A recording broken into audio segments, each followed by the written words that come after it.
how to do that simulated trading. You're watching CNBC, first in business worldwide. Cyber Protector SecureWorks hits the street. This Dell spinoff is the biggest tech IPO of the year. CEO Michael Cody is first on Squawk Alley. Today's CNBC. Pain from your day can haunt you at night. Don't let it. Advil PM gives you the healing sleep you need, helping you fall asleep and stay asleep so your body can heal as you rest. Advil PM, for a healing night's sleep. Jane loves to treat herself. So she loves new Light and Fit Crunch, Greek non-fat yogurt with delicious toppings like chocolate and almonds. Now that's a treat. Light and Fit Crunch. Feel free to enjoy.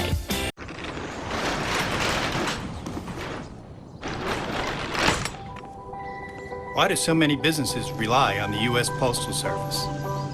Because when they ship with us, their business becomes our business. That's why we make more e-commerce deliveries to homes than anyone else in the country. Here, there, everywhere. The United States Postal Service. Priority you.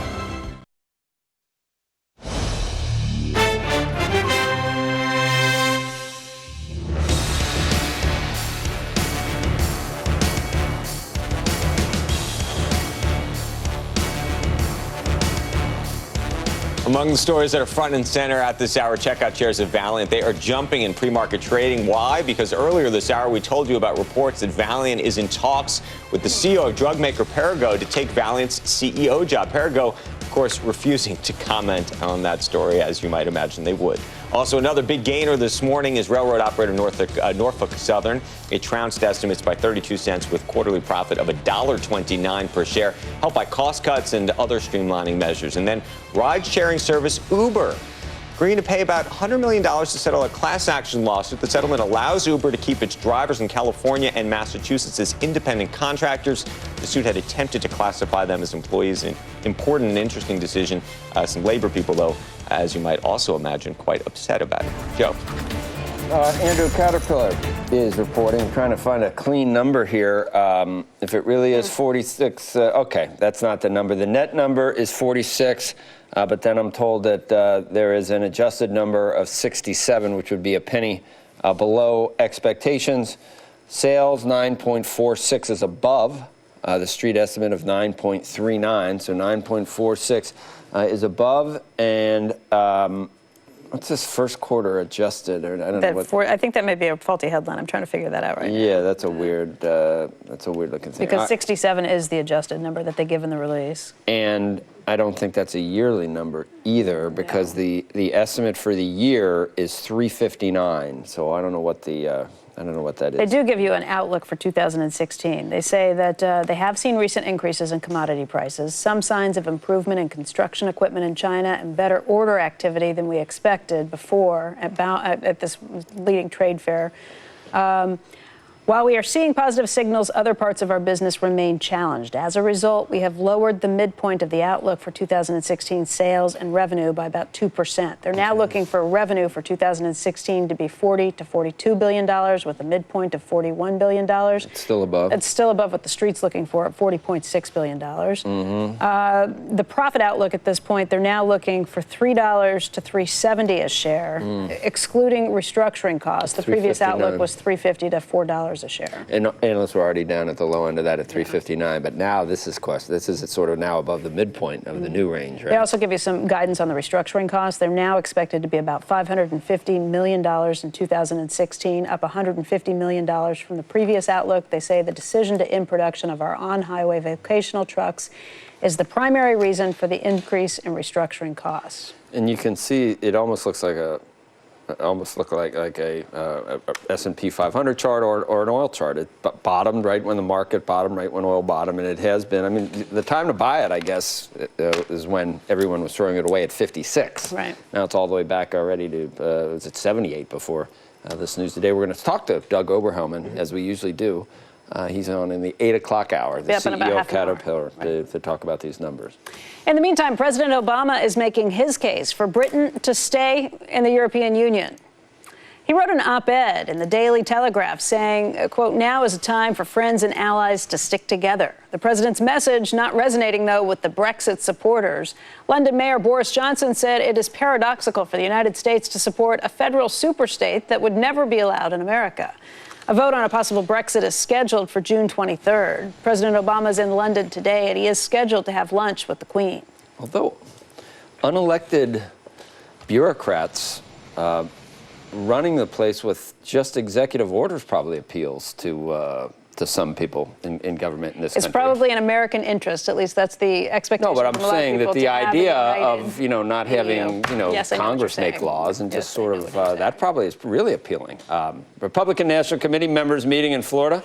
GOP frontrunner Donald Trump calling on party leaders to reform the system for selecting a nominee, or else, he says, they're going to face a rough July when it holds a convention in Cleveland. But RNC leaders rejecting a bid to rewrite the rules. Joining us now, Dave Agema. He is RNC National Committee man in Michigan. Is it different in every state, Dave, where us amateurs or that aren't Republican Party members have no idea of the difference between Colorado and Wyoming and New York, and what goes on in your state? Well, that's different in every state. In Michigan, for example, we're proportional, so a certain amount went to Trump and a certain amount went to Kasich and Cruz. So every state's a little bit different, but the rules have been in place for years, so the candidates basically should know the rules if they're going to try to compete. I think that's the problem. There's so many different rules in so many different states, it becomes a little confusing to the average person. But I think, go ahead. No, I just wondered if you can give us any scuttlebutt on what had been going on. And at the meeting, there was it a real push to make it harder for the Brahmins and the kingmakers to select a candidate? Was there a push to do that? Because they're not, that failed in a voice vote, right? No, I don't think so, but there's no question we're going to be in a contested convention. So I guess if I had to make a statement for me, I don't represent all the other delegates that are here, the other RNC members, but I think the issue is there's going to be chaos in Cleveland, but stick to the rules. And I say that because we're going to have a contested convention. We have a TV show, so we're going to, this is going to be the first convention worth tuning into since 1977. I mean, this is going to be like I don't know, like an episode of Survivor or something. This is going to be really... Well, you're going to love it. Yeah. You're going to love it, because I think what you're going to see probably is nobody's going to reach that 1237 on that first vote. I think when you got Rubio holding back his delegates and you got Kasich in the mix, and of course Kasich doesn't meet Rule 40 where he has to win 8 states.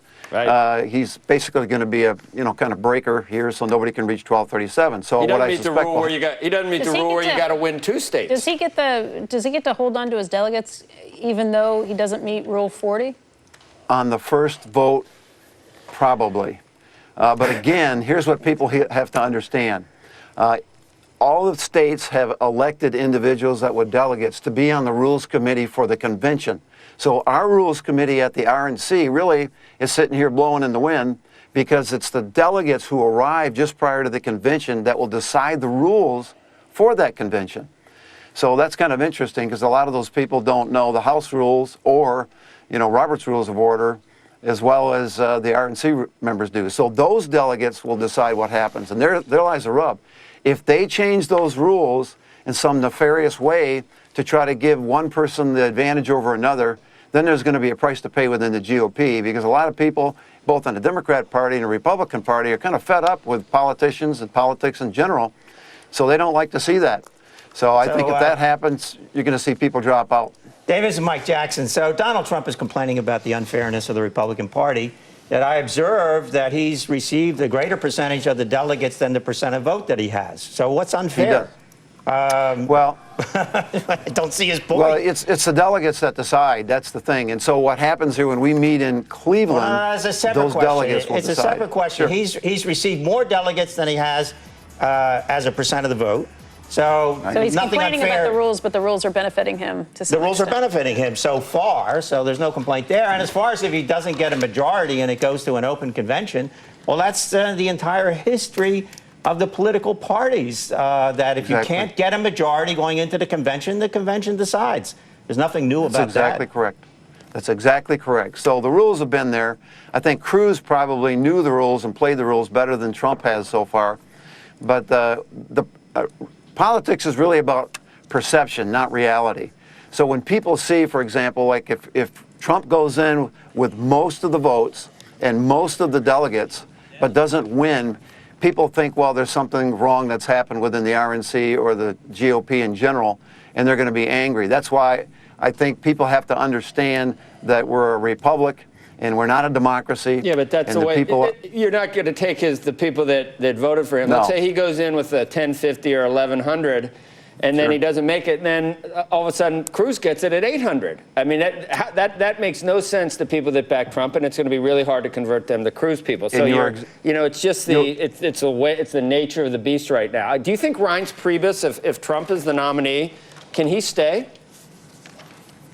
Sure. I think, matter of fact, I was at that meeting for Trump yesterday. I went to all the meetings, and he basically says he'll work with Reince to do that if he's the nominee. Who's going to raise money for the party? If Trump is self-funding everything, the party is already suffering in all the local and statewide contests. He doesn't have enough money to back all those Republican candidates. This is not going to. It's going to be hard. Well, you got to remember right now the RNC has a lot more money than the DNC does. As a matter of fact, I think we got about $16.5 million in the bank, and the DNC's got about $6.5 million. We got $10.5 million to run the convention, and Democrats only have about $3.5 million. Very difficult to run a convention with $3.5 million. Yeah. Well, you got all those fat cats like the Koch brothers and the Adelsons and everything else. Dave, do you think it's appropriate for Donald Trump to refer to the possibility of riots if he's denied the nomination? You think that's appropriate language? Well, I don't know if it's appropriate language, but I do think no matter who wins this, there's going to be people that feel that they've been disenfranchised with the system. So if Trump wins, the Cruz people are going to be disenfranchised. So either way, you're going to have people dissatisfied. But one thing's for sure, I think, in the Republican Party, we don't want any part of Hillary or Bernie because we want capitalism, we don't want socialism or communism. And I think that's what boils down for me. For me, as a 26-year veteran of the military, it seems like everything I fought against in my life was socialist-made or communist-made. So that's the whole issue for me.